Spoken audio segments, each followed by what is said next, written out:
You know what? Phrases like all means all, success for every student, learning for all, everybody matters. That stuff looks good on a t-shirt and it plays well with audiences until we go from the head to the hands and start looking at your class roster.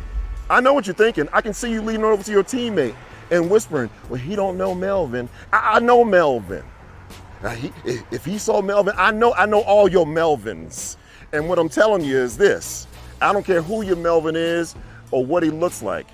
Every student deserves, every educator, to lean into our collective genius and deliver on that promise of equity, excellence, and achievement for all students, regardless of background.